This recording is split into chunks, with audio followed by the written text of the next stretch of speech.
আসসালামু আলাইকুম এভরিওয়ান, আমি আদরি ফাতিম বলছি ওয়ান স্টপ স্টাডি সলিউশন থেকে। আজ আমি কথা বলবো হাঙ্গেরি নিয়ে। হাঙ্গেরিতে যারা জানুয়ারি ফেব্রুয়ারি ইনটেকে অ্যাপ্লাই করতে চাচ্ছেন তাদের অ্যাডমিশন প্রসিডিউর রানিং চলছে। আমরা হাঙ্গেরির যে ইউনিভার্সিটিগুলো নিয়ে কাজ করি, ইউনিভার্সিটি অফ ডেব্রেসন এবং Eszterhazy Karoly Catholic University.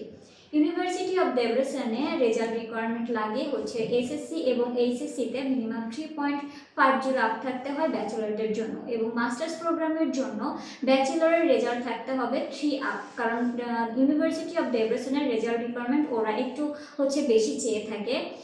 University of ডেব্রেসনের deadline পড়ে যাবে 15ই নভেম্বর। ব্যাচেলরদের ক্ষেত্রে 2 ইয়ার্স গ্যাপ অ্যাকসেপ্টেড, এবং মাস্টার্স প্রোগ্রামের জন্য গ্যাপ একটু বেশি থাকলেও যদি আপনার জব এক্সপিরিয়েন্স থাকে, লিগাল স্টেটমেন্ট আপনি শো করতে পারেন, সেক্ষেত্রে কোনো সমস্যা হবে না।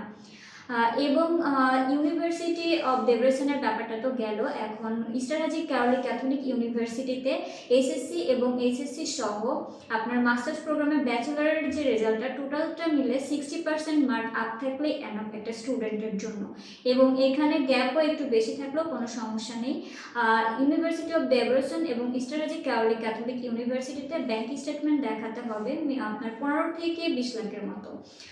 এবং ব্যাংকের ক্ষেত্রে যদি কারোর কোনো সমস্যা থেকে থাকে, আমরা সব ধরনের হেল্প করব, কারণ আমাদের বিভিন্ন ব্যাংকের সাথে কানেক্টেড আছে। আমরা আপনাদের ব্যাংকের সব ধরনের সাহায্যই করতে পারবো।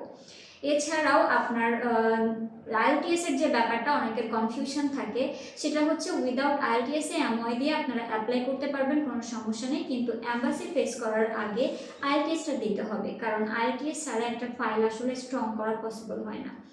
সো জানুয়ারি ফেব্রুয়ারি ইনটেকে অ্যাপ্লাই করতে এবং ডিটেলস জানতে আমাদের অফিস ভিজিট করুন। আমাদের অফিসের অ্যাড্রেস আমাদের পেজে দেওয়া আছে। ধন্যবাদ।